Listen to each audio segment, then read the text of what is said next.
Pursuant to Chapter 4, Section 85 of the New York City Charter, a meeting of the Bronx Borough Board will take place on Monday, July 14th, 2025, starting at 10:10. It'll be held at 851 Grand Concourse, room 405A.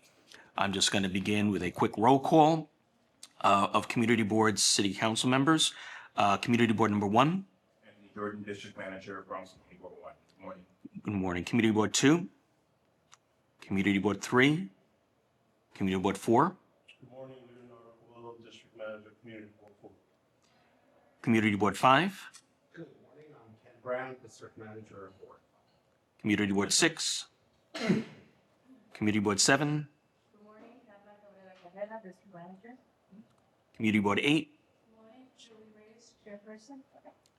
Community Board 9. Community Board 10. Matt Cruz, CB10, good morning. Community Board 11. Community Board 12.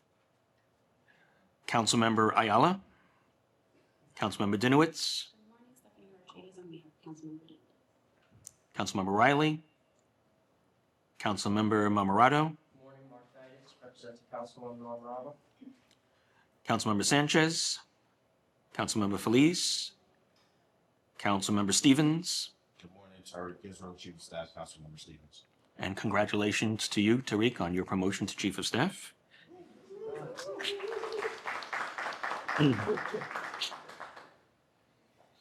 Councilmember Salamanca.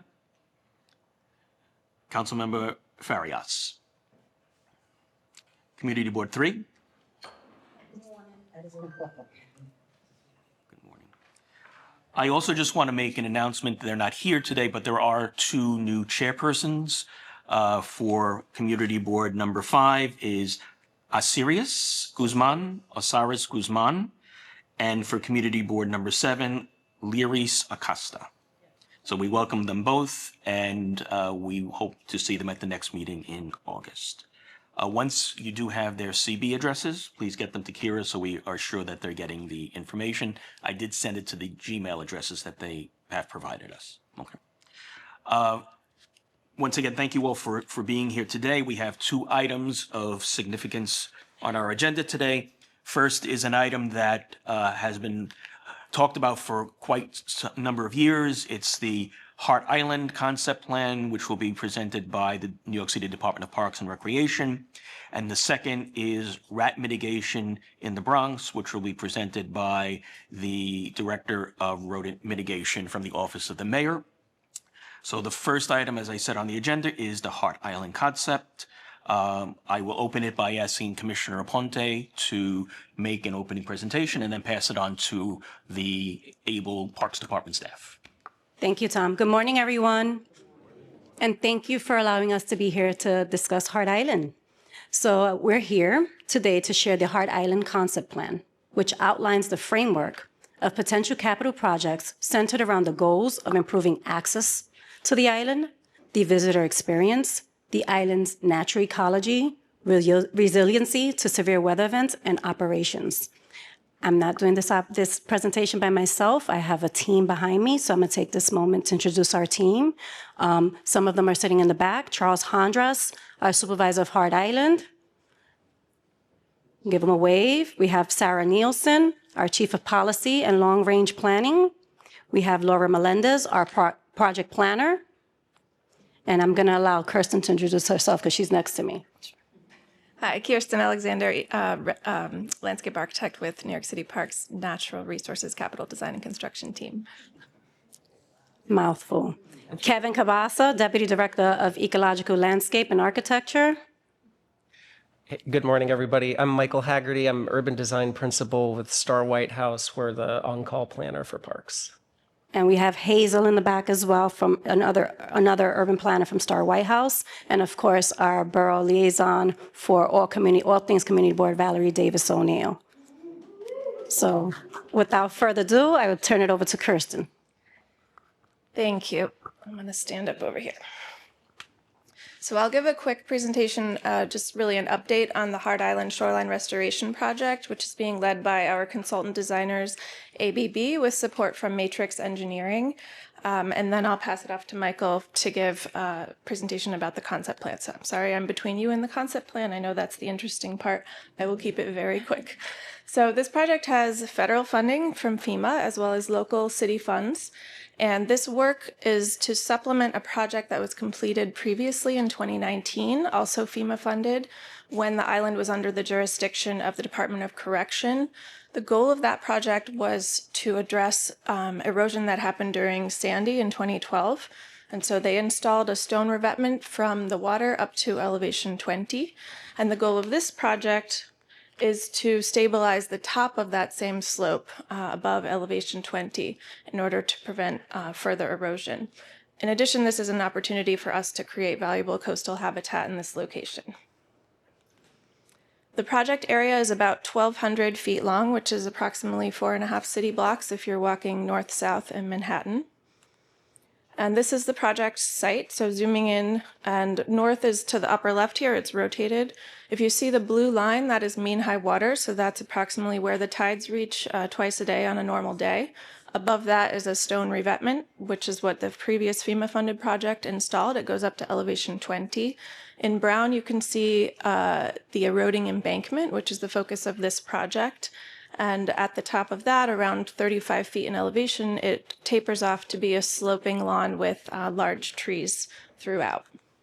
Just a few site photos. You can see the revetment at the bottom and the eroding embankment at the top. This is the view of the plateau at the top. There are a number of large trees, and you can see there are white burial markers placed throughout this area. And then another bird's eye view of the embankment. So the engineers, the consultant engineers, performed geophysical testing of the soils, and they determined that they are highly unstable. And that has really dictated the design solution. Even though the embankment is well above the tides and it's well above even the elevation of the 100-year flood and the storm surge, it's still subject to a lot of erosion from wind and rain and runoff, stormwater runoff from the upper plateau. So this is essentially a technical project that requires an engineered solution.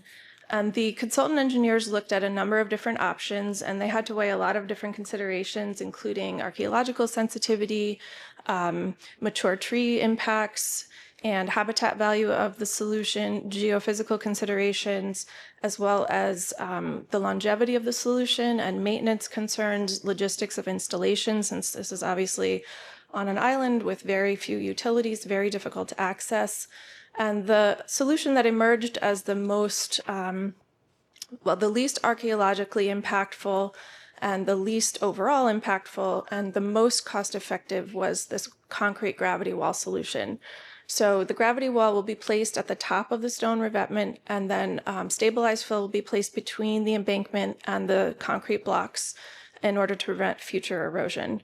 In addition, at the top, there'll be a number of plantings, and this is really, it's partly to help stabilize the soil additionally, and also to provide coastal habitat, and these species are selected to be very hardy and to survive in this coastal environment. So just a couple next steps. We'll be going through the design and permitting process through next year, probably the middle of next year, we'll complete that. We're going through the city environmental quality review process, the seeker process. We are preparing a stormwater pollution prevention plan, the SWIP, which will have to be reviewed and approved by New York City DEP, Department of Environmental Protection. We also have to submit a tidal wetlands permit to New York State DEC, Department of Environmental Conservation. And we have to submit the stamped engineering plans to New York City SBS, Small Business Services. They have jurisdiction here because it's a waterfront structure. So we are probably going to be in construction in 2027, and we anticipate construction will take about a year to a year and a half. And I guess I'll pass it over to Michael Haggerty from Star White House, and if there's any questions about this work, I'd be happy to take them after we get through the presentation. Sound good? Okay. Right. Alrighty. All right, well, good morning, everybody. Got about 10, 12 minutes of material for you. We've been working on this plan since last January. So To start with a little context for the plan, as some of you may know, in 2021, the jurisdiction of Hart Island was transferred to Parks. And there's other city agencies involved in the operations of Hart Island. DOT operates the ferry from City Island that goes to Hart Island. HRA is in charge of burial operations. But after that transfer, there were more people visiting the island, more people going on the scheduled family visits for loved ones there, and also the parks rangers offer tours on the island. So all of this underscored the urgent need for facilities on the island and capital improvements. Most notably bathrooms, air-conditioned spaces, heated space for safety from the elements. So this plan is a concept plan, and what that means is we've created a framework for the island, and we've identified a series of projects that I'm going to walk you through. And this is intended to guide projects on the island for the next 20 years. None of this is funded yet. And as I'm sure many of you know, Parks often makes these concept plans to understand the costs of improvements to be able to seek that funding. Overall, Hart Island is this really special place in New York City. It's this really quiet, spiritual place. And in reality, I think we've heard many people who visit there for the first time, they almost universally remark on the beauty of the place. So this plan, it really prioritizes the visitor experience there and preserving this landscape. We're also looking at how to maximize the use of the island as a public cemetery and then furthering the ecological systems there and the health of natural habitat. There's a few important assumptions to understand about this plan that I'm going to just walk you through on the right here. So first is the goal to maximize its public cemetery use, and we're looking at that. The second is that the plan assumes that there wouldn't be more than 100 people at a time on the island, and that's really given by the capacity of the ferry that runs people from City Island to Hart Island. Third is that currently, most people who visit the island, they only spend a couple of hours there, either for a family visit or on one of the tours. So when we've been thinking about, sizing facilities, about access and circulation, we really have that kind of 2-hour visitor experience in mind. And then lastly is I'll get into the island will be exposed to sea level rise and high tide in the future, and that's another important consideration. So there's 4 pillars for the plan: the visitor experience, resilience, which really speaks to sea level rise, enhancing the habitat, and then the operations of the island. Okay, so a little history here. So first of all, Hart Island was actually 2 islands historically that was connected by a land bridge. And then over time, the west side of the island was enclosed and filled in with waste and ash from city facilities. So this central part of the island is infilled, and like all places in New York City that were infilled, those areas will be exposed to high tide in the future. The island and the rangers today are just telling remarkable stories about institutions and military uses that reflect the diversity of the city, and really narratives of communities that have been historically marginalized. There's also some just historically significant places. Some of the first people that died of AIDS in the early 80s are buried on Hart Island. So a little more orientation here. It's 180 acres. You arrive on the west side at the ferry dock. There's 2 remaining historic structures, a remnant wall and a chapel. Most of the island is lawn, and most of the island is burial areas. There's a number of historic features that the ranger tours take people to, and operations area, and then the kind of north part of the island is like a forest. We did 2 public meetings for the project, had about 200 people attend those, and then a survey that had a over 100 responses. You know, overwhelmingly, I think we heard from community members that the plan should really focus on the families that are visiting loved ones. And it's also important to note that we really just didn't hear a lot about recreational uses. I think that in these community meetings, community members recognize its role as a public cemetery and not really a park. So overall, there's 7 projects, and I'll walk you through these. Together they form a spatial framework for the island and its experience and operations. We've created high-level cost estimates for each of the projects, and that's there to support parks and seeking funding going forward. The energy is really focused near the ferry dock, and the first project is called Remembrance Walk and Welcome Center. This is intended to provide facilities essentially for visitors. There's a system of paths that lead from the ferry dock first to an arrival shade structure, then to the center area with a lawn and a new welcome center building. And then it ends at the chapel, which we have a concept as a kind of commemorative space.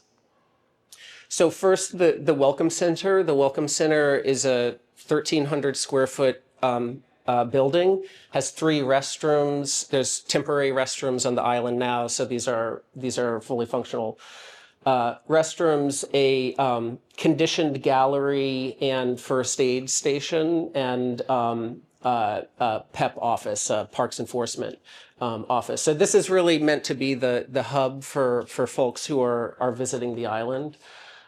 We also have a concept for the adaptive reuse of the historic chapel. So this is the one building that remains. This has been structurally stabilized through another project, and its roof has been removed. So the plan is recommending a concept for additional work that would create a kind of garden in the ruin. This is St. Anne's Warehouse in Dumbo, if you've ever visited this. But we did hear from community members an interest in a space for tributes, for reflection. So thinking about developing an idea for the chapel. In the Remembrance Walk plan, there's also a site for the pandemic touchstone, and we understand that this is a priority for the mayor's office that this touchstone remain on the island. So that's the first project. The second project is recommendations for the historic features. So the features are shown as dots on this map, but they range from remnant structures to more traditional looking features like this obelisk that memorializes the Black Civil War regiment that was stationed here. So overall, the recommendations for the historic features is first to stabilize them.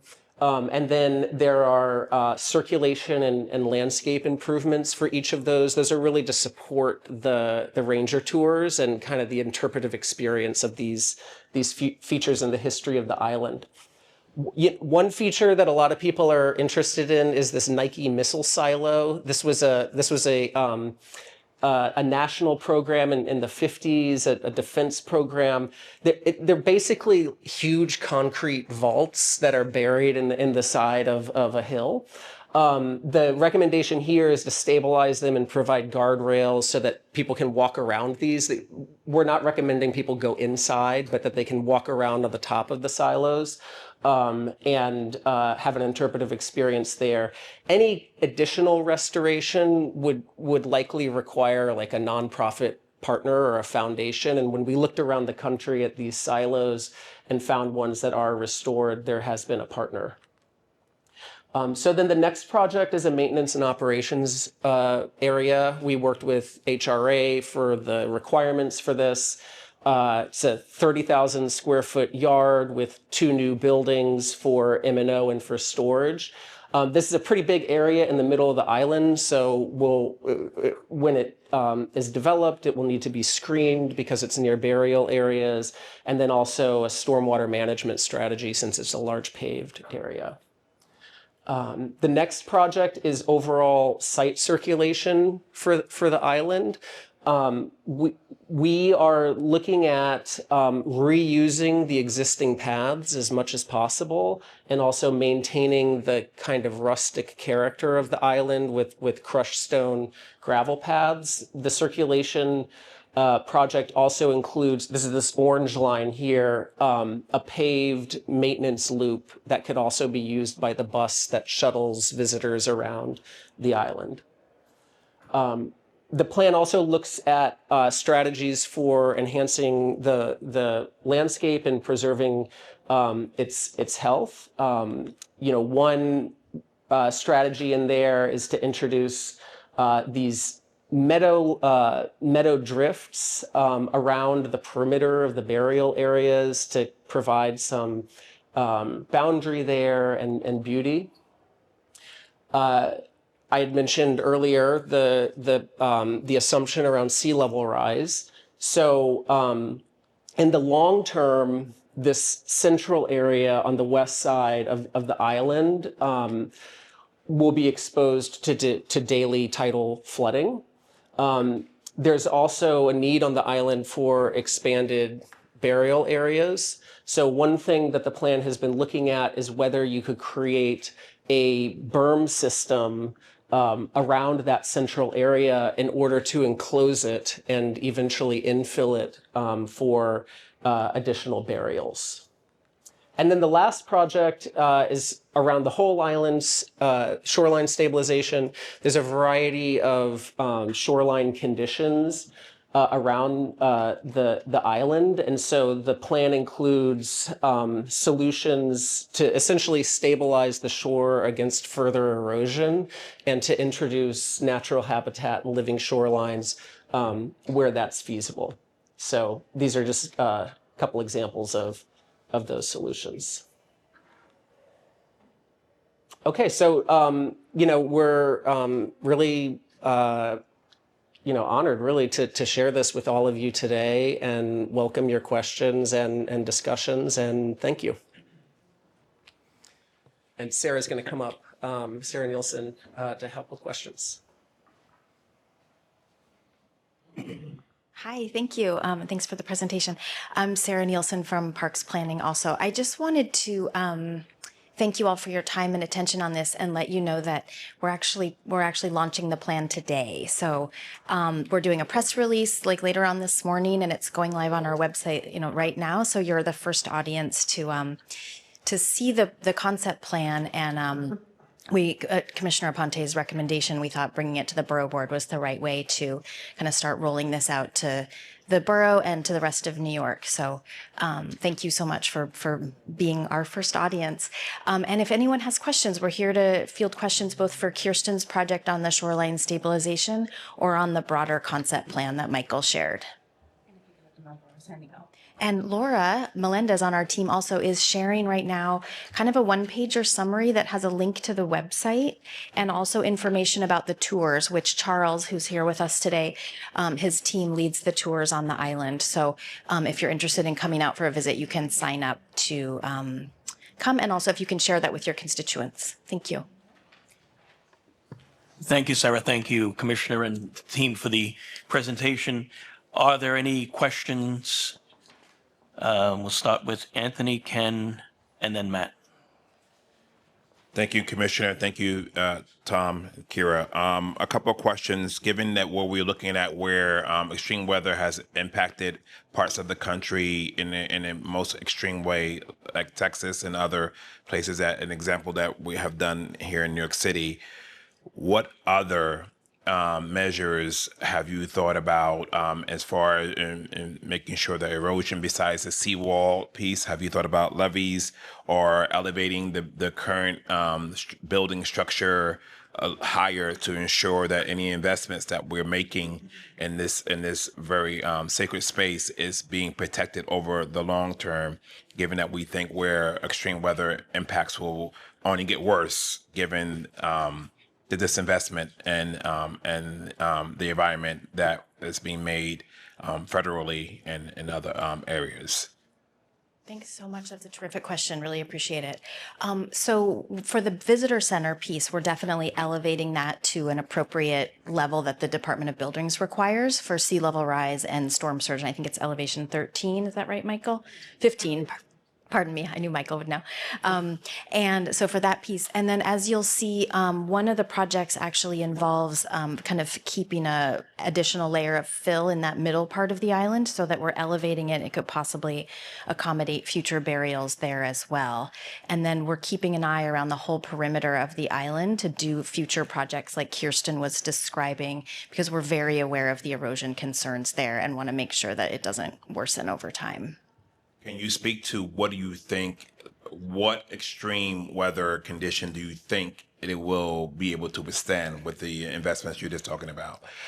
To the very extreme end to something, because again, like as we've seen, unprecedented impacts around the country. So I would love to learn more about that. For example, are we looking at levees or other ways while we're still protecting the sacredness of the space, given what it was continues to be used for? I'll save that for if you want to talk more to the borough president's office about it, Okay. and maybe come back later. Sure. Because I just want to make sure that we are thinking best as far ahead as possible. Thank you, Tom, Kira. Ken? Thank you very much, Commissioner, everybody. There's two areas of interest that I'd like to explore if you can. I see this as a very important, two things. One is a very important economic asset. How do you see this plan being integrated into the overall tourism board for the borough? How will this be like marketed outside the borough as a destination site for visitors? But I'm particularly interested in how this could be more accessible for historians. I didn't hear anything about archives on site or anything that can accommodate research. And then in terms of as an economic asset, what kind of correspondence have you had with the Bronx Tourism Board? Is this going to be integrated into the overall city greenway projects? To what extent do you see this plan integrated as an economic and historic research asset? Those are such great questions. Thank you so much.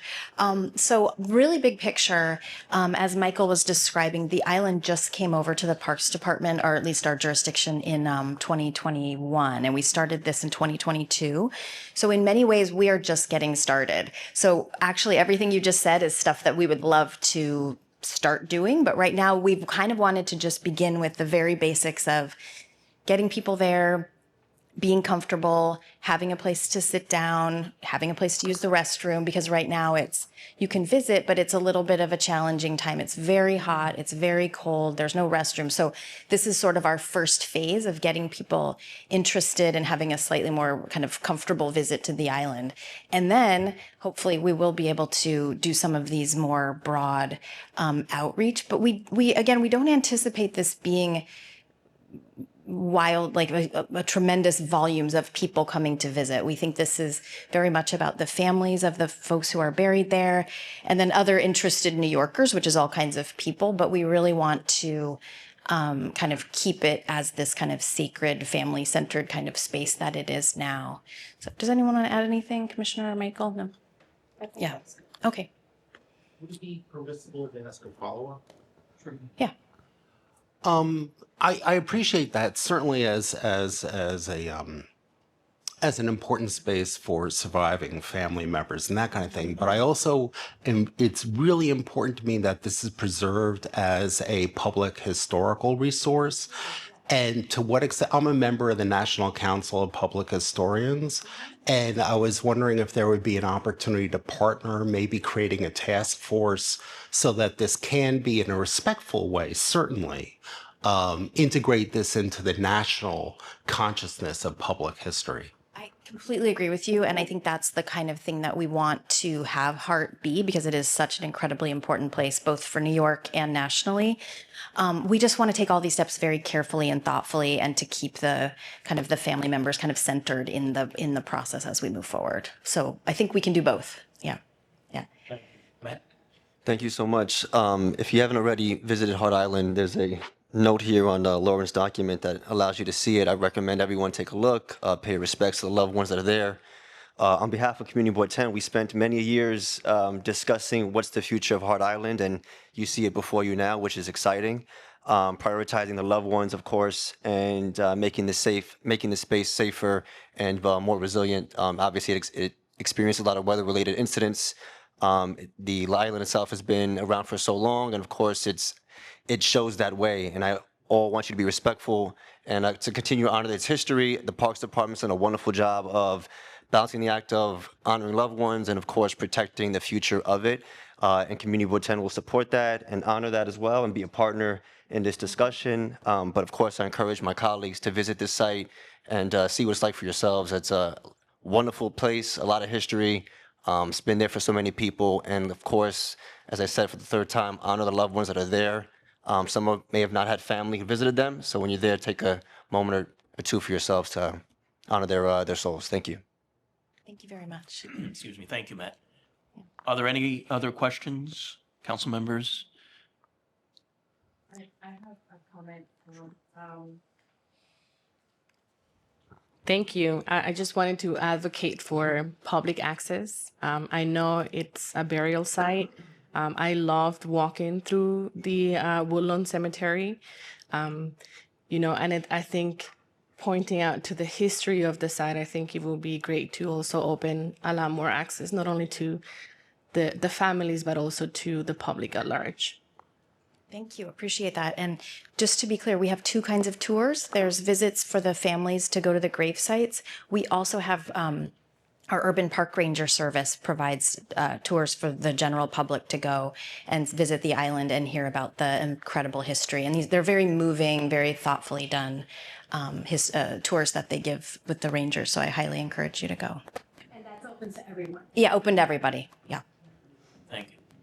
You have to go on the website and register, and it's by lottery because there's but so many slots that can fit. Yeah. But try a couple times. If you don't get the first lottery, keep trying and you'll get in. Yeah. Thank you. Are there any other questions? If not, Commissioner, thank you and your team for this presentation. Is this free to be able to be shared with the Borough Board in its entirety? Okay. And if you get me this electronically as well. Yeah, and the link to the full plan is actually on that piece of paper. And I think by the time we leave here, it'll be on the internet for all to see. So you can look at the long version of the plan. Okay. Thank you very much. Thank you, Commissioner. Nice to see you all. You too. Before we move on to our second presentation, I mentioned it earlier, but I want to mention it since he's here. Don't go away. I just wanted to introduce Asirius Guzman, who is the new chair of Community Board number 5, and we welcome you. And we also have Rafael from Community Board number 6 here with us as well. Okay, our second presentation, rat mitigation in the Bronx. We'll have the presentation by Kathy Corradi, the Citywide Director of Rodent Mitigation from the Office of the Mayor, and she'll introduce the staff that is with her for this presentation. Sure. Microphone. Oh, sorry. Good morning, everyone. My name is Kathy Karate. I'm the Citywide Director of Rodent Mitigation out of the Office of the Mayor, and I'm joined here by three colleagues from Health, and we're going to go through rat mitigation in the Bronx larger city efforts, and then really deep dive into some Bronx data, and then most importantly, how we can partner with all of you to make the Bronx a lot less ratty. So I am joined by Carolyn Bragdon and Kenneth Johnson. They'll be joining me in presenting, and I want to make sure I shout out Martha Vernaza in the back. She's with the Health Department team as well and does the community outreach and education. Oh, apologies. Okay, so before we get into the details, I want to give a little context. So why do we manage rats? Why is this a topic of interest and concern? So there's economic cost, public health, mental health, and equity pieces when we're thinking about rat mitigation, rat management across New York City. So first, there's an economic cost. Billions of dollars a year are spent dealing with damages that rodents make. That's rats and mice. Biggest sources there are usually our food storage locations. But I'm sure folks in this building, in this room, have heard about rats chewing through car wires or undermining foundations of buildings. There's also an economic cost around perception. This image on the right shows rats eating out of an old wire New York City litter basket. When there are rats in the area, we hear a lot of concerns over safety and stability. And are people visiting those areas, or are they remiss to because they're concerned about rat populations? So actual and then perceived economics cost. There's also a very, very strong public health concern when we talk about rat mitigation. So this image here is actually leptospira. It's a bacteria that's transmitted through rat urine. We have a lot of known pathogens transmitted from rats. Leptospirosis is one of them, sole hantavirus, hepatitis E. This is from contact either with these animals, the exoparasites that live on them, or their urine or droppings. Last year, we had our highest number of cases of leptospirosis in the city. It was about 23 cases. So not the largest number, but we're seeing those numbers trend up. So there's really big public health concerns here. There are also a ton of novel pathogens on these animals. A famous paper out of Columbia University studied New York City rats in our sewers and our parks, and what they were found were brand new novel pathogens on our urban rats. So there's always that concern about a novel virus potentially looking for a new host and the threat that they could propose to human urban dwellers like us. They're considered a sentinel for human disease, meaning that they are on the front lines of what is being transmitted and carried across our human populations. There's also a very significant mental health impact of living with rats. This is out of a study from Chicago, and what they found here is they asked folks, about 600 Chicagoans, questions about depressive scale. I was bothered by things, I felt depressed, I felt fearful. And what they found is folks who are interacting with rats on a daily basis, and you could see that here, how often you're interacting with rats, 5.5 times more likely to have depressive symptoms than folks who are not interacting with rats on a daily basis. Peer-reviewed journal article put out by our colleagues in Chicago, real mental health impacts. There's a second piece of this that must have not transferred over. When you look at demographics, income level, and race, it's even more significant. Our neighbors making under $55,000 a year, our Black and brown communities, even more acute impacts, mental health impacts, depressive scale symptoms when they're interacting with rats on a daily basis. So not only is this a public health and mental health, but there's equity considerations when we're thinking about individuals, communities who are interacting with rats with frequency. So what do we do in New York City to mitigate rats? We are committed to something called integrated pest management. And how we deploy our integrated pest management approach is really through whole of government. So we think very strategically about the difference between property ownership and management as responsibilities of the city. So the health code, which we'll go into in a minute, basically says that it's property owner responsibility to keep properties clean and pest free. So when we have city-owned properties, it is our responsibility as a city to make sure they are clean and pest free. But we also have a lot of oversight when it comes to management, enforcement, collaboration. How are we working with our private property partners to make sure we're doing our best to make all of New York City less rat friendly? There's oversight, enforcement, and what we're going to really lean in today is education. How do we work together to understand this animal, understand the conditions that support it, and what we can do, our agency, to really take action? I oversee a rat task force. We have about 40 agencies and offices represented there, and really this whole of government approach is to make sure we are leaving no gaps in how we operate our city, because every gap we leave, this animal exploits. Big focus of this is collaboration. How are we better neighbors? How do we work together better as city agencies break down the silo? So this is a square blocks actually in Harlem. And what we have here is not atypical in the city. On this first circle, that's a Department of Health Action Center. Then we have a New York City public school. We have a New York City park right next to it. And then rounding out the block is a NYCHA facility. So one square New York City block, all managed by city agencies or city-state agencies. What we had on this block, and we'll go into, this is our DOHMH rat portal later. We had the whole property basically failing for active rat signs or conditions conducive to rats. So we had a city block, a lot of rat activity, all city managed properties. So understanding our role to manage our properties, be good neighbors, set those examples, collaborate. We went out with all of these agencies. We conducted a walkthrough. We talked about how do we do this work better? Truly, passing cards back and forth, getting contact informations of the custodian engineer who's throwing out the garbage here, the maintenance worker here who's responsible for, cleaning out behind the dumpster.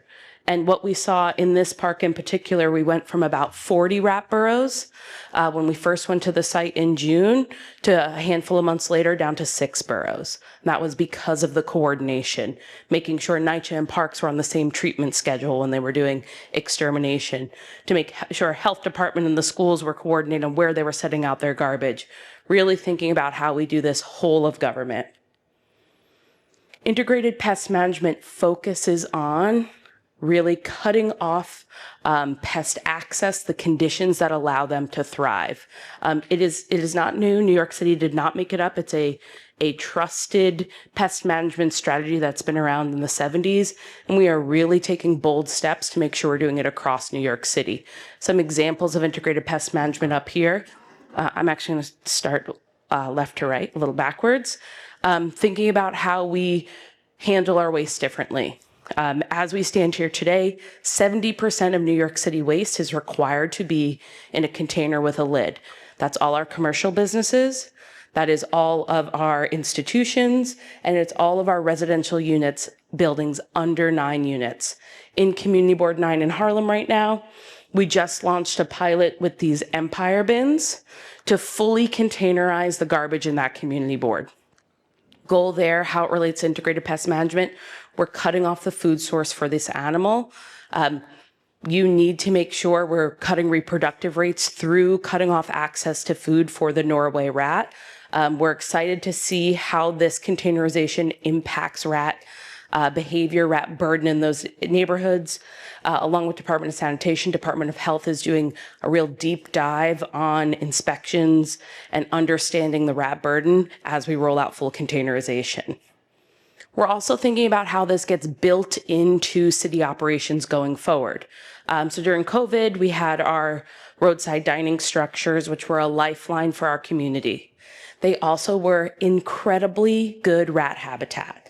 So as we evaluated that program, and as the city said, we want to keep elements of this, but we need to make sure it works for our city, we were brought to a seat at the table to make sure that rat design considerations were a part of that. So the old historic COVID era dining, it was allowed buildings, outdoor dining, for example, to have soil-filled barriers as a safety mechanism. No longer. As we work to design with the council and DOT and FDNY, all the different partners, we suggested, and it was incorporated, water-filled barriers so rats can't burrow in those areas. Similarly, operationally, making sure there was removable floors so they could be picked up and cleaned underneath and not provide rat habitat across the city. This picture here is actually a NYCHA campus, and it shows some work around exclusion. So that is one of our big tools in integrated pest management. And in its essence, it's making it harder for a rat to create a home in a place. This is wire lath, like chicken wire, but very small gaps in it, laid under the soil, and then it's covered up, and then the rats can no longer burrow in that area. Last, when we do extermination, which is part of integrated pest management, but not the whole piece of integrated pest management, we're prioritizing non-rodenticide treatment. So this picture here is the parks team, and they're using a machine called Burrow RX, and there are no secondary poisoning effects in the use of this treatment. It off-gasses carbon monoxide. The animals asphyxiate in their burrows, and there's no concerns of dogs or hawks or coyotes getting to those animals and having any secondary impacts. I'm going to go through quickly these and this is shareable as well. So what gives us the backbone to do this work in this city? So two big ones are our health code. I mentioned that before. And our health code, which the health department enforces, in its essence says, property owner responsibility to keep properties clean and pest free. City property, city responsibility. Private property, private owner responsibility. Thank you, Tom. Similarly, we have the housing maintenance code. It says essentially the same thing in internal spaces. That's enforced by HPD. We also have a plethora of legislation that target the conditions that support rats. So when we're thinking this as a system approach, we have cleanliness and litter requirements from the Department of Sanitation. We have Department of Transportation ad code talking about safety and upheavals in sidewalks that rats can exploit. Construction, DOB has new legislation from 2022 requiring a larger type of construction types to have extermination services on hand. Waste management, all the work we're doing as a city to move towards containerization. And our Department of Health has a local law that they enforce around use of pesticide on city-owned property. And the breadth of this is to show when we're really doing management well, mitigation well for rats, we have to think about all the things that allow them to thrive, not just attack the individual animal. And we've done a really great job in the last handful of years of building out more administrative code to talk about these conditions conducive. Complaint pathway, and Caroline, jump in here too. Very quickly, what happens when you complain? How do health inspectors come to your building? What does this look like?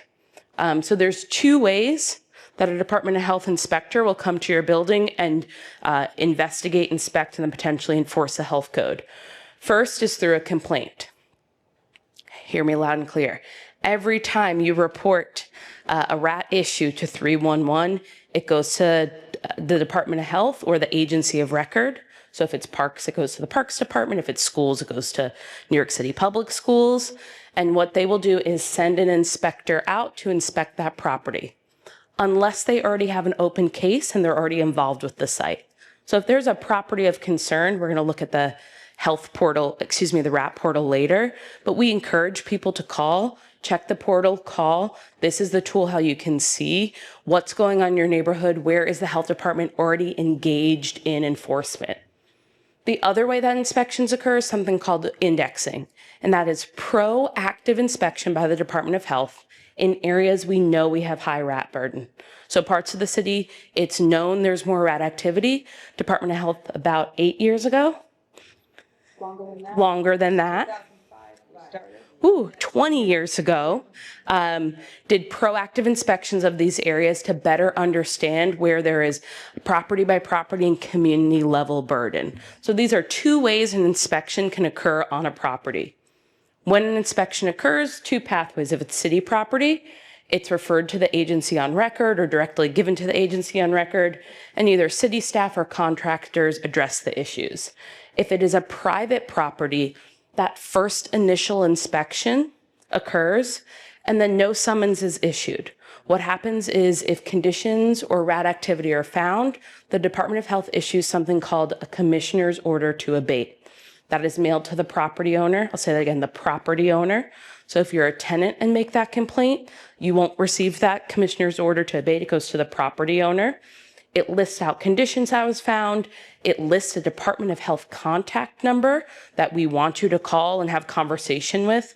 Our goal is in this initial inspection, if conditions are found or rat activity found, that we nip it and we take care of those issues and there's no more conditions or rat activity. Department of Health comes back within 2 weeks. They conduct a second inspection called a compliance inspection. If conditions are still found or rat activity is still found, those things haven't been addressed, then the inspector will issue a summons and the property owner has to appear at oath. In certain cases, if we're not seeing movement from property owners, there will be escalations that can involve increasing fines. And if certain conditions are met, potentially extermination by health department staff. areas of high burden. I'm going to pass it to Caroline here, and then I think we go into the data. So take it away. Thank you, and I'll stand up. Rat indexing was born in the Bronx, and I started and did my training on rodent mitigation right here in the Bronx through the Bronx Rat Initiative. And I'll just say that very early on, what we learned here through rat indexing is that complaints are not great predictors of where the rat activity is. So we have community boards in Manhattan that may have very, very high numbers of complaints, but that doesn't necessarily predict where the highest burden of rats are. We have other communities in the Bronx that may not complain as much, but we're seeing a lot more rat activity, and that's why our focus should be, we want the actual prevalence of rat activity to drive our work and not the people that are complaining. So that's why we index. We have a core area that we call the Grand Concourse neighborhood. We're sitting in the middle of a Bronx rat mitigation zone right now. And the reason we look at the neighborhoods surrounding the Grand Concourse is that these have the highest human density. So the more people, the more buildings, the more garbage, the more rats. And that's what we're always seeing. What you see highlighted here are areas of Community Board 4, 5, 6, 7, and 3. What we actually do is, so this area in orange is the rat mitigation zone. But what we actually do is we round out and we index as much of, with the goal of 100% of each of these community boards. So we'll index all of them, all of the premises, all of the tax lots in each community board every year. The area in orange we do twice a year. And the reason we look at that is because we want the property owners in these neighborhoods to know that we're here, we're not leaving. And we will continue to enforce the health code, make sure all of the buildings are kept clean and rat-free. These areas in blue are other areas. You'll see we do a lot of work up in Board 7, other areas of 11, 9, 2. We actually have been doing some indexing in 1 and 8. And this is just, we'll do hotspots in individual neighborhoods. So it's always worth checking the rat portal to see where we are and what we're doing. And of course, if a community board is concerned about what you feel might be an emerging hotspot, you say, oh, wow, I'm getting so many complaints in this one area, this one block. You can reach out to us and we can create an indexing zone there. So what are we seeing?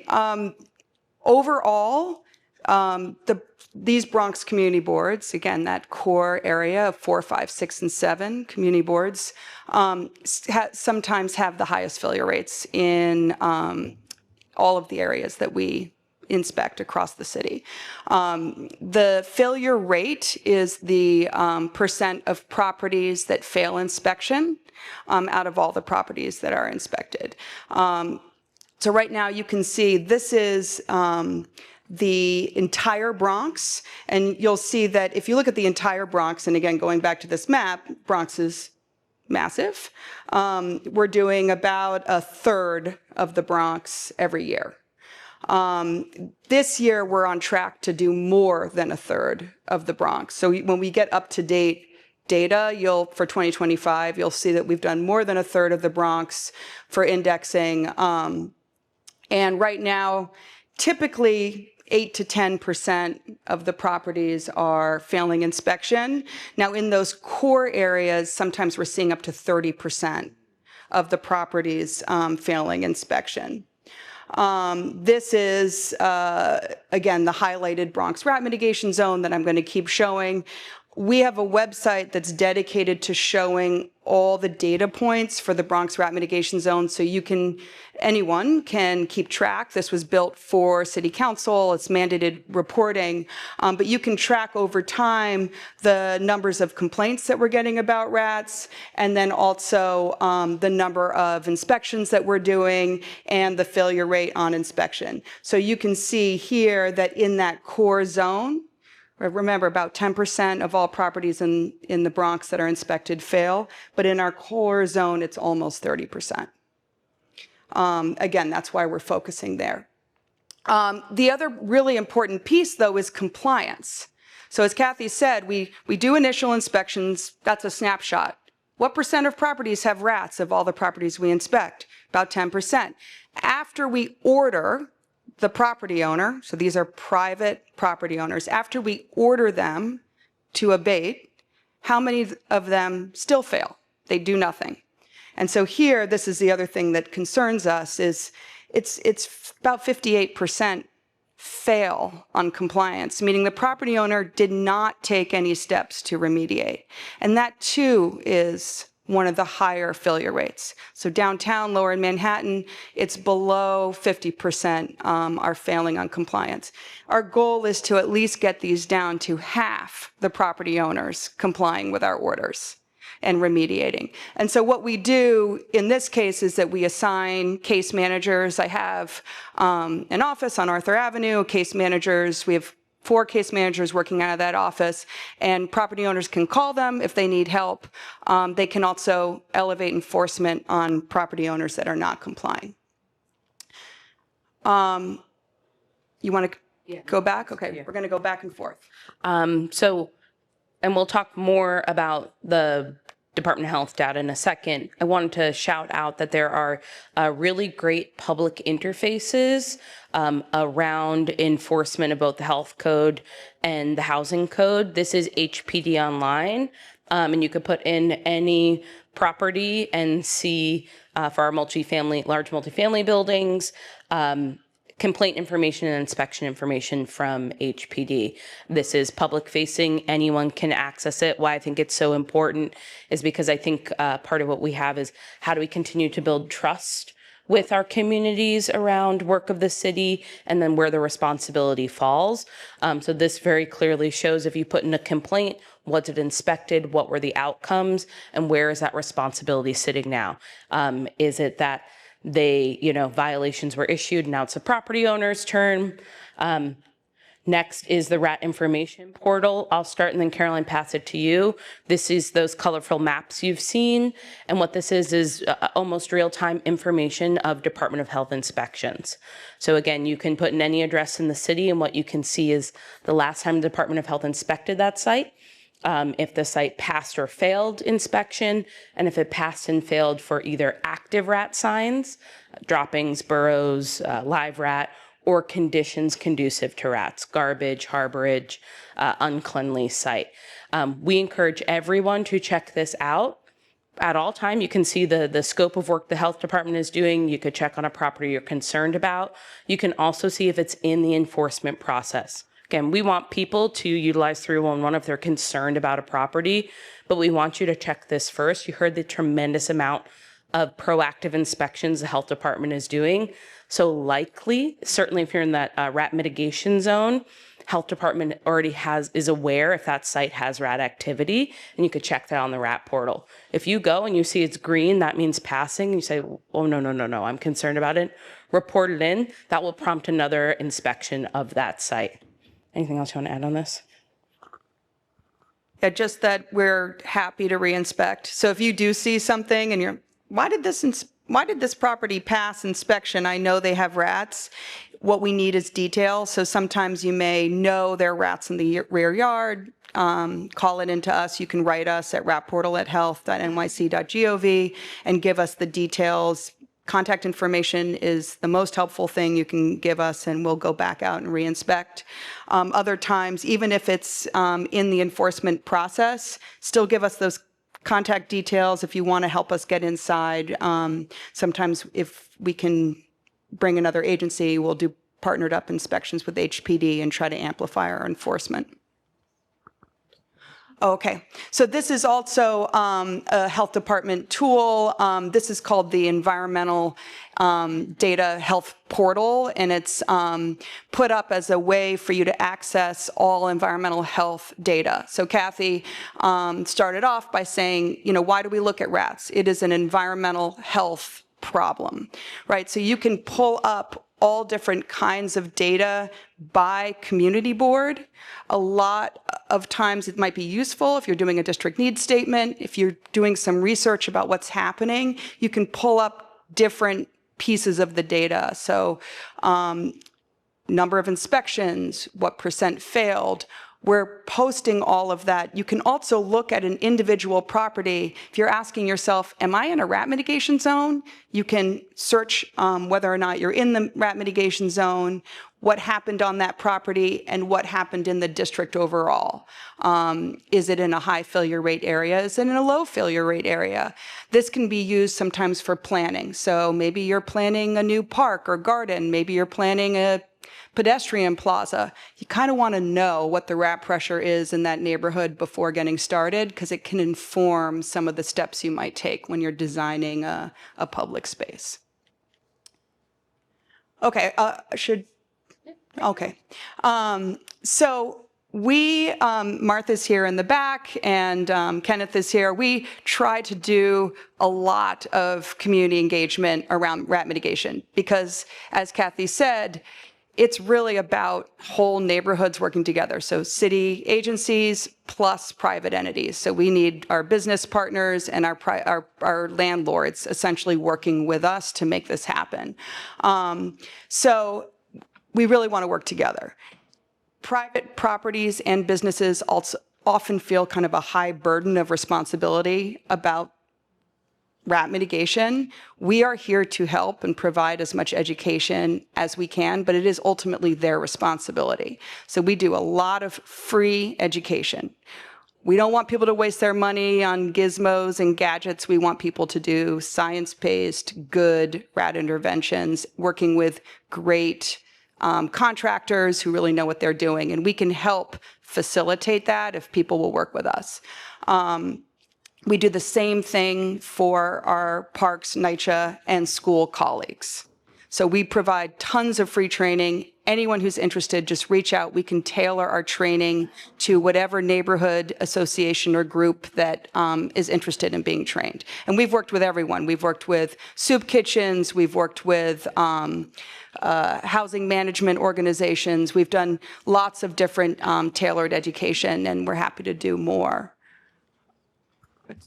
I'm going to pass it back to Caroline, but I wanted to shout out a program we started last year, just about a year ago. It's called New York City Rat Pack, and what it is it's a education and engagement campaign to get more New Yorkers turning their fear and fascination into empowerment and action. And it's made up of 3 components: a Department of Health Rat Academy, which we'll talk a little bit more in a second. That's education about what property owners, what tenants can do to mitigate rats on their property. It's doing a rat walk, so going out in your community and walking and talking about the conditions, the behavior of these animals, our behaviors, how they all come together, and then participating in a service, a volunteer opportunity. And once an individual completes these 3 components, they become an official New York City Rat Pack member. They get a shirt or a hat. You see, we had, this was the inaugural group we brought in last fall. People are really excited about it. It's hopefully a way to turn that eke into, I actually have a lot of power in this space. So there's always public facing events going on, but if any of you in your districts or with council members want to talk about setting up academies or walks, and connecting with the NYC service team to get this going, we welcome the opportunity. Right now we have about 200 official members. We've had thousands of people join our rat walks and our rat academies. So people are interested, and it doesn't hurt to get a fun shirt or hat to, show off after the fact. Okay, so we want you to invite us to your events. Even if you think, oh, this doesn't make sense to have the health department come and talk about rats, we'll still show up. We will show up anywhere you give us an opportunity. We do things like NYCHA Family Days. We do block parties. Again, if you're doing a training, we can come in and speak for 15 minutes or 2 hours. You tell us. Martha's here. Kenneth is here. The way that you reach us is through either going through Kenneth in your district service cabinet meetings, or you can email us at ratportal@health.nyc.gov. The cool thing is we have brochures in multiple languages. We have posters in multiple languages. We have our new dog poop poster, which is already very, very popular. It's weatherproof, so you can hang it up outside. Reminds people that rats will be attracted to feed on dog feces, so please do not leave it on the street. We're trying to make as many interactive materials that will get people's attention. And again, we do this in multiple languages. We are also giving out the new NYC bin that sanitation is requiring of the smaller properties. So if you host an event and we can get people in to do some rat management training, we will raffle off the bins to people that attend, which is often a big draw to get people in the door. And here we are handing out bins. Yeah, here in the Bronx. We want to give out more. Our goal is to give out 200 more by the end of the year, so help us give them away here. Again, most of the audiences we're looking for are property management companies, small business owners. We do a specialized workshop for community gardeners, but we're happy to tailor to any audience. This is our brochure, multiple languages. There is a web-based version you can pull down off the rat portal, or if you're interested in ordering them in packs of 50, you can call 311, or we can just deliver them to you. So please just let us know or let Kenneth know. And here's our posters, also in multiple languages, and the dog one is weatherproof. We wanted people to be able to hang it up on their, a fence along a community garden or something to get people's attention. And finally, we have social media. We're doing a big push to put our messaging up on social media. We have a mini video out. Last year, we put it out on what to expect when you're inspected. To kind of demystify that. A lot of people feel surprised because our inspections are not announced. And so we want property owners to be prepared. We want them to pass inspection. So this is useful for property owners. Also, 5 tips to prevent rats at your property. So we're putting out more and more of these little videos, and we'll put announcements out on social media as new things happen. And thank you. Great. Thank you very much, Kathy and your team.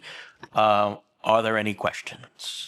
Oh my God! All right, start with Leonardo. Thank you, Tom. Kathy, great presentation. As a former, member of the team of the Rat Academy and everything, I just want to highlight a couple of things. So first, the most important thing that I want to highlight is that, as a member of that team, one of the things that I was most impressed about is how much the team holds the city accountable when it comes to, rat mitigation. The slide that was shown where there was a city block that had, basically it was completely, city managed. That's really all across the mitigation zone.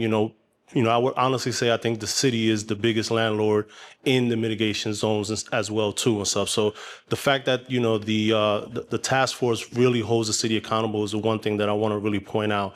The other thing is data driven, right? And so report. One of the issues that I found in our community in the Bronx was that, and it was mentioned here a little bit, is that folks are just kind of used to living with rats, right? And unfortunately, they're not picking up the phone and doing the reporting that needs to be done. So a lot of it is about please report. Anytime you hear someone do make a complaint about rats, don't just ask them to report, ask them to go get 10 people to report that's in the neighborhood as well too, so as much data could be captured around that.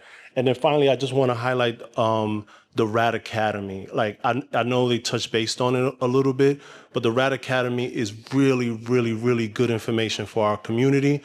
It really helps out and makes the community a partner in this. And there's so much information that you would be surprised about. And it's funny because just the fact that people were surprised right now knowing that rats feed off of dog poop, right? That was surprising. But that type of information in the Rat Academy, there's a lot of it. And the partnership and the buy-in from the community is really important, and it has to come from their education. So I would, really, implore you guys to, try to get a couple Rat Academies in your district area, especially if you have a part of the mitigation zone, and try to partner off with as many nonprofit churches and anything to hold one of those Rat Academies, because there are a lot of great information. Thank you so much. Thanks. Thank you, Leonardo. Carla? I had a comment. Oh, sorry. You want to ask him?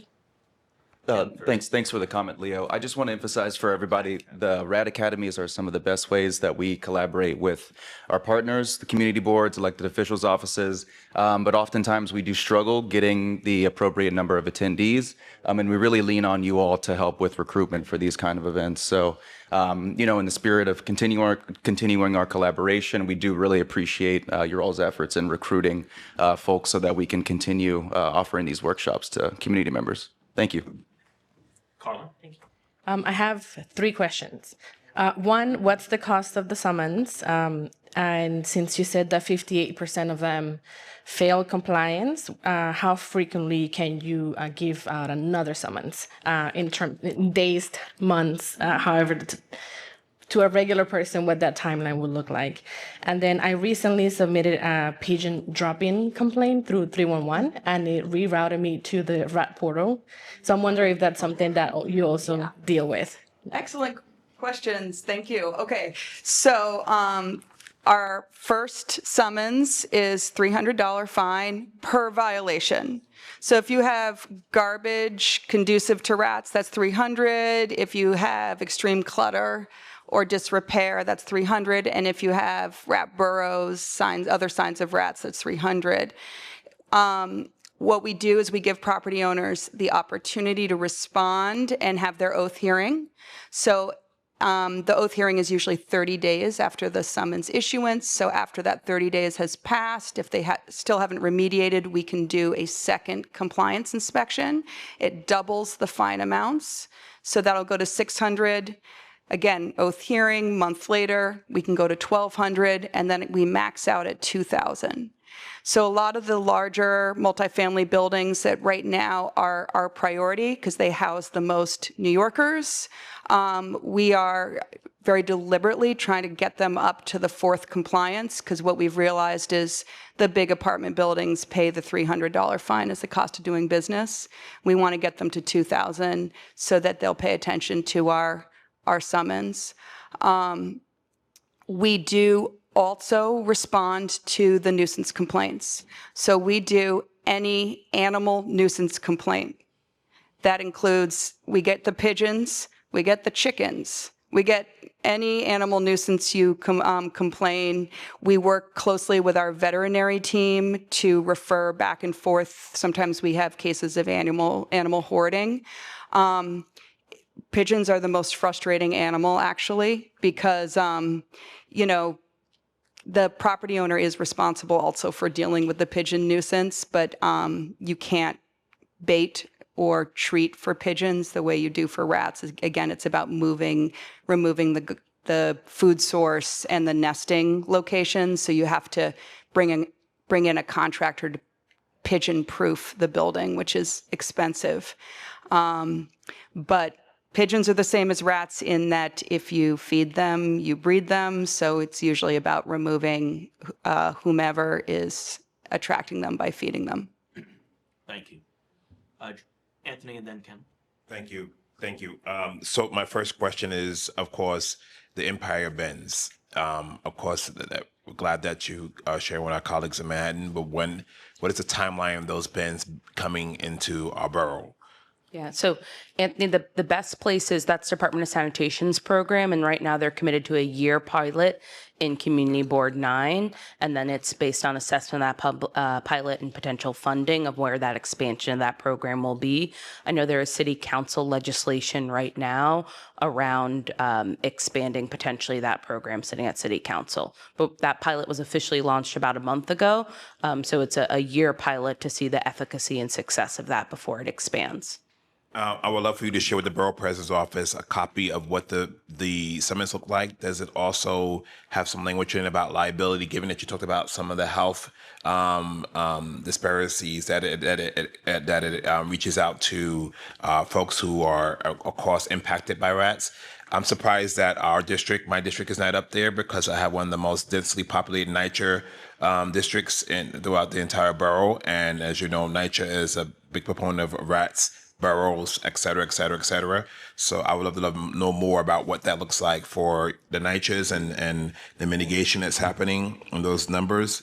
And then my last thing, to respect to our other colleagues, is how are you marketing? I know when you first started the gig, and Rat Czar was the catchphrase that was used around the city, that your work was highly publicized. I think that this is addition to what my colleagues have been saying, is that we need to continue to highlight that, because unfortunately, agreeing with my colleague, is that people have become accustomed to this is the life of living with rats. They've become like part of the city, especially in MTA stations where there have been YouTubes about rats carrying slices of pizza and other stuff along. So I would love to learn about what are we doing as far as when rats are underground, but in NYCHAs, and then what is the language used to ensure that maybe there's a likely liability if folks some health disparities happen for people who are living in conditions where rats issues are not being resolved. Thank you.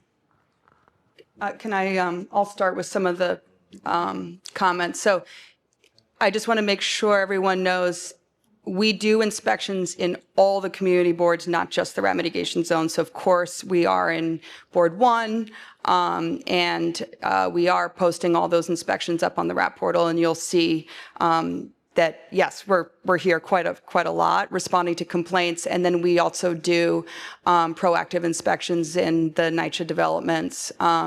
We only look at the exterior rat conditions in NYCHA. The interior conditions are referred to the NYCHA team, and NYCHA has their own pest management team, but we work closely. We meet with them and Kathy every month, and we do a lot of trading back and forth of information with the NYCHA team. Additionally, on the health impacts, we have a program within the health department called Healthy Homes that's designed to look at the conditions inside the apartments where people live, and especially to help coordinate pest management for people that may have health impacts related to pests in their apartments. Mostly what we're talking about is asthma. So if you have a vulnerable constituent, New Yorker, who has asthma and pest conditions in their home, you can also refer those to the health department for a follow-up intervention and visit. We will visit them in their home, inspect for signs of pests, and then do very specific orders to landlords on steps they need to take. And we'll also do joint inspections with HPD to coordinate when there are interior conditions that haven't been resolved. And would it be possible to get some code of language to share around? That's the commissioner's order to abate. It has contact information. I think those are good to see. So if they cross property owners' desks, they know what to expect. Out of our task force, we do tremendous coordination. NYCHA, schools, and parks, to Leo's point, are intentionally included in our rat mitigation zones because they are our largest city-owned property owners and food sources when we're talking about school waste in our rat-burdened areas. So we meet twice a month with all of those agencies specifically to talk about acute and system changes. MTA, New York City Transit, are active members in our rat task force. MTA has done a really nice job over the last 20 or so years, really being intentional about their sanitation rooms and making sure those are rat-proof. And that's done a lot to cut off rats' access to food and breeding potential in the subways. you're absolutely right. There's I think, a human fatigue that comes from hearing about things or experiencing over and over again. So we're always trying to keep this evergreen of how do we keep people engaged and educated.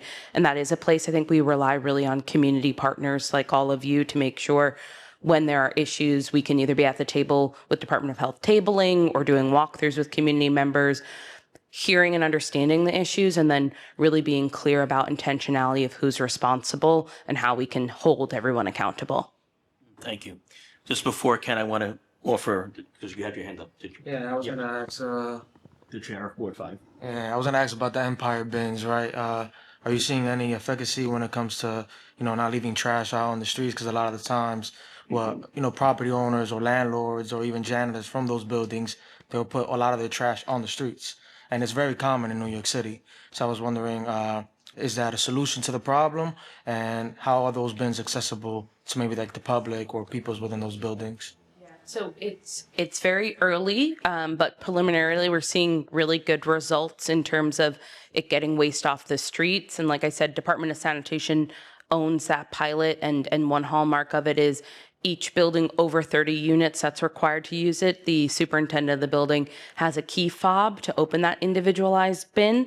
So bins are assigned to buildings. They're not general public use.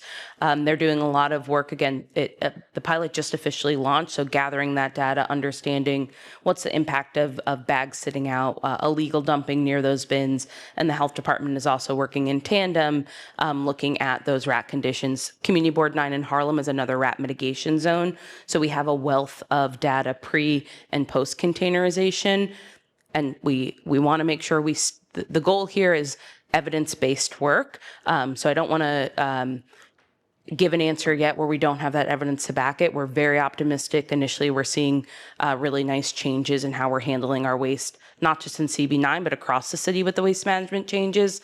And in 6 months to a year, we'll have more concrete data to share, and hopefully that will help make the case for expansion citywide. Ken? Thank you very much. I have a couple of questions. When a property goes into foreclosure and it is entered into the zombie, sorry, I didn't get a lot of sleep, the zombie properties program at HPD, how do you alert the banks that are now responsible for that property of any existing violations? When there are persistent violations at a particular property, do those violations map automatically or some kind of systematic way to the public advocate's worst landlords list? And in the task force, what kind of pressure can you put on sanitation because of rat prevalence due to unlicensed produce and food vending? Because we have a big problem, and I'm sure it's not unique to Community Board 5, with unlicensed vendors and leaving rubbish around and things like that. Yeah, so I'll start with the last question first. Vending and vending responsibility is conversations we're having. You're correct, sanitation does that enforcement, and that is done through, complaint processes, and we have done work before with different vending organizations to do education and engagement with them, talking about, how can we enforce but also partner and educate to make sure that if we can't ticket our way out of this, they're aware of how their potential behaviors are contributing to rat activity in a neighborhood. So if there are specific areas and vending groups, we've worked with bids on things like that as well. So that education piece, the enforcement is under sanitation. I know there's been some changes recently in council, potentially impacting vending enforcement and different violations that can be issued to vendors. So, these are things that are challenging, complex issues. They're part of the conversation. We are always happy to join those conversations and give the perspective of this isn't just about unsightliness, there's other impacts, and then how can we work together to solve. Vacant properties, bank-owned properties, absolutely our pain point. As Caroline mentioned, the summonses can be relatively insignificant to a large multifamily building or a bank-owned property. So what we try to do, and I'll let Caroline speak to work they've done on kind of taking action against some of these really bad actors. But we try to keep that pressure up in inspection. It's all linked through Department of Finance. So when that trades over, it is, associated with that property sale, but it doesn't necessarily compound past that. It's a new property owner, a new series of inspections occur. We can leverage multi-agencies inspections if there's other things going on. We've brought buildings to sites, FDNY to sites, to try to really bring a pain point of there's going to be so many violations issued. Are you going to take action? I'll be honest, it does not always spur change, especially in some of these properties that seem to be on a bankroll and no one's interested in feeling that impact of the community. That's a place we love to partner with community boards and electeds to try to bring a different perspective. Sometimes our tool of the city is enforcement, but there's other social or community pressure that can be brought conversations when we have electeds or community boards also saying, we're seeing this issue, we're demanding change. And this is not a solution, it's a Band-Aid, but the health department will go in and they'll bait a property. We do have exterminators on staff. So if a private property is failing to remediate, we will bait and just put the bill on their taxes. And then we also have a very small cleanup crew. So some of the zombie properties that are just, getting dumped on, we'll go in and we'll clean them and then put that bill on the tax bill. And all of that gets paid when it's finally sold. Thank you. Ada, I'm sorry, Councilmember, Ada, go ahead.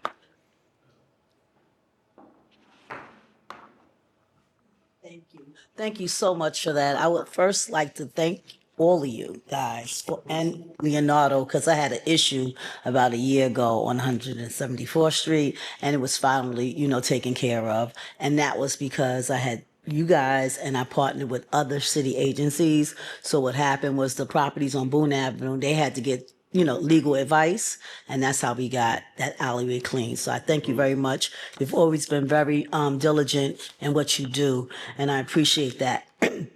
So I just want to get a little clarity on the Empire Bins. I understand it's a pilot program and that you use evidence-based to select the locations. So I'm assuming that if it is refunded and if you come into the Bronx, I guess you will select those community boards that had a higher rate of incidences, rat. So the Department of Sanitation oversees that program, but I don't want to speak on their behalf. And potentially sanitation could join a follow-up committee member and speak to more of their processes of selection.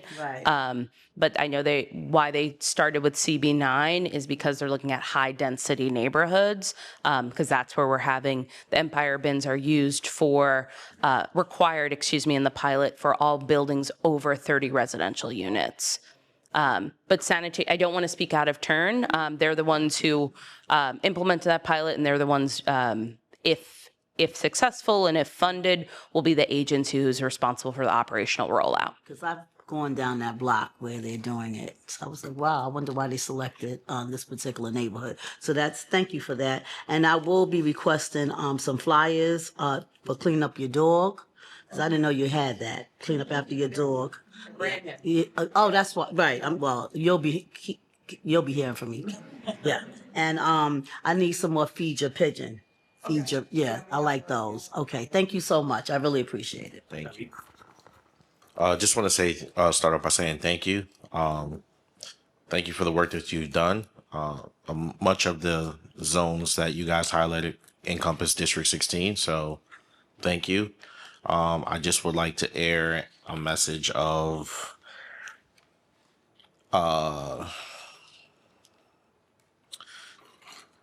seeing the district and how it's constantly evolving. The rat population evolves with it. And we've had times where there were no rats, and we have times like now where there are unprecedented amounts. I think that in this conversation, this presentation, it was very diligent, very thorough, but I didn't see any information on residential dumping and littering, and just those simple conversations on how we can be guiding the community to not do these things, and how they have like such visceral effects when in conversation on rats. We know that illegal dumping on the commercial side is enforced, but I'm not asking for enforcement on the residential side, but at least some kind of campaign or something like, people, don't throw your Popeye's chicken on the floor, please. I don't need bones to feed the rats. Et cetera, et cetera. So much money is pumped into CB4 and CB3 from our office to highlight cleaning efforts. And it just seems like from 9 to 5, the cleaning efforts are spectacular. And then 5:01, it's as if nothing ever happened. So some kind of campaign for residential would be extremely appreciated. And I do want to say also, I appreciate the fine amounts at the current standing, because we have a lot of homeowners who get inversely impacted by these fines as well. So a $2,000 bill for a small a homeowner is obscene in terms of the finances. So starting at that $300, we understand it, but there needs to be some kind of conversation around how are we affecting the populations that we need to have the conversation with, which is the buildings who will hold these tight density, because I'm in the offices as well in that corridor, and we see the rats. They come to the office and get some resources too. So yeah, thank you for the work you've done. I hope we can continue the conversation and expand the conversation to the residential side as well. Absolutely. And I think, when Sanitation Foundation is a great resource. They just launched a littering campaign, like Department of Sanitation did a littering campaign. It's on their trucks now. It's like, give a SH blank T, like trying to impact those residential pieces. I think it does come down to education and that behavior change, right? The Rat Academy touches on it, but certainly if there are events that you're hosting, we'd love to come to and talk to and bring that as part of the element of how do we get every New Yorker bought in? Because the truth is we really need everyone participating for this to be successful. And I'll name very acutely to keep the frustration levels down, because we have some really committed folks across the Bronx, across the city. They're putting all these efforts in. A couple bad actors, littering, not maintaining their spaces, keep rat populations viable. And that can lead to frustration on city property, on private property. So would love to partner with you on that. And certainly, I think we are absolutely, and health has been so intentional about escalating those enforcements at our bad actor properties with the mindfulness of how are we going after kind of our properties, our property owners that are creating the most burden in their neighborhood, some of those larger buildings. I can't underscore enough that the Department of Health's first inspection, that initial inspection, has no fine. That's very intentional. So we want the property owner to call and have an expert come out and walk and talk with them and show them what they found, because we don't want undue burden on our single and 1 and 2 family properties. We want them to take action and get rid of rats on their block.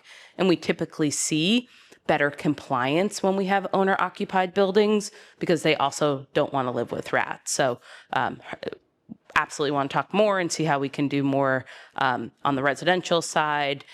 Illegal dumping, you can always report to sanitation. And they will take action. It's a challenging piece to enforce, because an individual throwing some litter is hard to capture.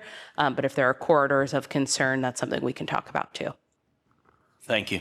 Just in terms of the Sanitation Foundation, there was a cleanup this past weekend in Community Board 7 at Bedford Park and Paul Avenue that our office has been working with the Sanitation Foundation on a number of sites throughout the borough. I think there may be 5 sites this summer. Yes. Any other questions? Kira, sure.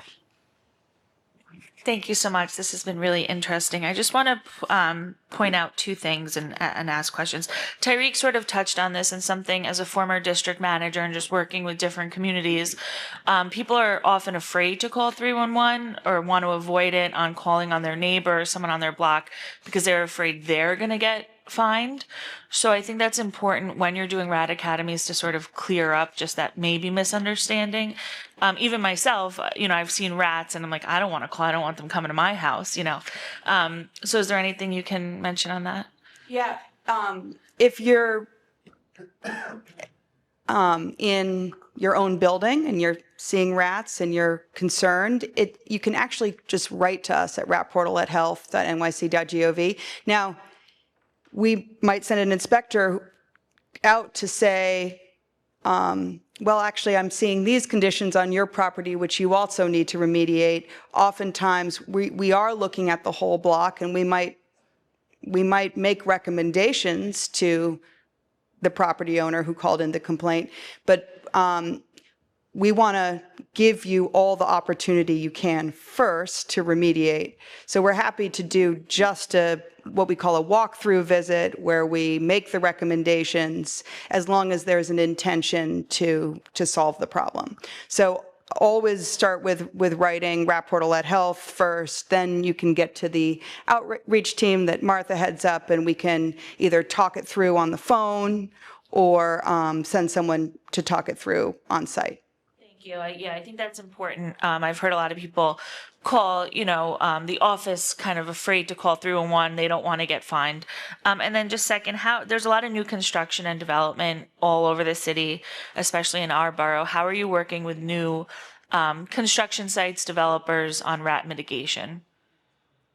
I actually did, one of the areas I trained on was when Yankee Stadium was being built here. So we were here for the demolition and the construction and learned a lot. But basically DOB will, when they do the permits, will require that the contractors have a pest control contractor working with them. So that process should happen for most of the groundbreaking construction and demolition. So they have to have a pest management company. Now, if you have a tax lot that's under construction, you can call it into 311 if you're seeing rats. If it is the perimeter of the property, we will inspect and we can do our regular enforcement process. If it's on the interior of the construction area, then DOB should, if it's a hard hat area, DOB should do the inspection and they can follow up with enforcement. But there is a process in place. Thank you. Sure. I'd just like to add something. I had a block, 18 homeowners, and it was one building that was vacant. And so there were rats all inside the building. And so I had a homeowner call me and tell me they wanted to report it. So I said, let me explain. When they come, you may receive a violation yourself, all right? And so what happened was when the inspectors came, they gave 18 homeowners violation. And so I was telling her, I said, don't panic. I said, as long as you have like an exterminator come regularly, you take that and they'll understand that you are working on it. It's not like because you're going to get rat burrows because there was so many rats on this block. But I explained the process because they are scared. So sometimes just having that knowledge, letting them know, you may get a summons, but at the same time, as long as you're using an exterminator, when you go to court, you can prove, you just bring your proof that you're using an exterminator on a regular basis, and they'll throw it out because they see that you are working against having rats on your property, even though you may have a rat burrow. So that's just some information I wanted to share. I do have a second up question. Has the city looked to expand its wildlife approach for these rats answers? I know District 16, I saw the coyotes like 2 years ago, but like now everybody sees them. But I know we have like some hawks on like 170 as well. Like it's just like really random wildlife that have attracted to the area, I'm assuming because of the rat population. Have we looked to expand these things? So in terms of biological controls like predation, no, and that really comes down to ecological framework. You'll never have enough predators to control a rat population. It's the same way we cannot exterminate our way out of this issue. We need to really address those underlying conditions. I will say Parks Department does a tremendous job in our parks with nesting raptors, nesting birds of prey. They will not use any rodenticide in those parks to make sure if those hawks are eating those rats, that there's no concerns about secondary poisoning. So we're thinking about the urban ecosystem when we're thinking about treatment and control methods, but It's not a scientifically backed way to potentially introduce more coyotes to an area to control. Yeah. I know. I'm forgetting the park now, but the parks team shared with me some pictures of some beautiful coyotes there. So thinking about Claremont, yes. But it's definitely, I think, highlights in the Bronx in particular. I think has some of the most diverse that rats are part of the complete urban and natural ecosystem. So this thought of them just as nuisance is, inaccurate. They're both interacting with our urban spaces and our natural spaces. So when we're thinking about control, we really are trying to think holistically about them. But what the science tells us is getting rid of the conditions is the most successful long-term sustainability piece. Thank you. I just had one final question. How do you deal with a property where, while you may summons the property owner, the tenant is the issue as to where the vermin is coming from? Because I know you don't summons the tenant, say it's a series of stores and this one store is the issue, but obviously the summons is going to the property owner. How do you kind of deal with that? So it's really the property owner's responsibility to address these issues in the lease. So, and actually I have two answers. If it's a commercial tenant that's a permitted entity, then the health department can inspect the commercial entity. It wouldn't be my program. But if it's a restaurant, our food safety program will inspect the restaurant, and then the permittee will receive the summons in that case. Same thing if it's a grocery store, ag and markets, they can do a summons to the permittee. But for us, the property owner is responsible for enforcing the lease. And I know sometimes it's really frustrating if you have a residential lease with someone you can't get out who is causing the problem. In those cases, we'll do our best to work with the property owner to handle the problem at the building level, even if they can't get into the apartment. Thank you. Okay. Okay, thank you, Kathy, your team. Thank you all very much. Again, we will share this presentation with all of the Borough Board members, and as was said in the presentation, there are all of those different flyers and information available, so please take them up on that opportunity. Just before we close, I just have two quick announcements. Before I do that, are there any announcements from anybody on the Borough Board? If not, I just have two quick announcements. Oh, sure. Thank you. Just so you guys know, we will be hosting a new member swearing in and orientation August 20th at Lehman College. We are finalizing new members this week and next week. So I'll be sending out a list to you guys as I get those completed. And then again, there'll be information in that letter, August 20th. I invite the chairs and the district managers to meet the new members. We're going to mix it up a little bit this year. We'll have a parliamentarian training for the new members because we know that's important getting started. So thank you. So the Borough President's Summer Concert Series is continuing this coming week, and it's on Saturday as opposed to Sunday at Orchard Beach. These are the performers for that day. There'll be 8 additional concert series dates over the next 2 months, ending on the 31st of August with the finale in Co-op City. The full list is on our website. And then secondly, that's the full list. There we go. And then second is the Veterans Career Day. It's a job fair here at Borough Hall on Friday, August the 1st, between 11 and 3. There is a registration for it. While this is a career day geared towards veterans, it is open to everyone, but many of the organizations that are coming have been advised with that we obviously are trying to work with our veterans to get them into jobs and programs and training programs, unions, etc. So this is specifically geared to veterans, but obviously it is open to everybody. If that is it, our next Borough Board meeting will be on August the 11th And the Borough Service Cabinet meeting would be on, I believe, August the 4th, if that's the Monday.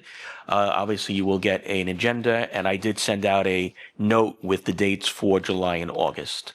Thank you all very much for being here. Enjoy your day.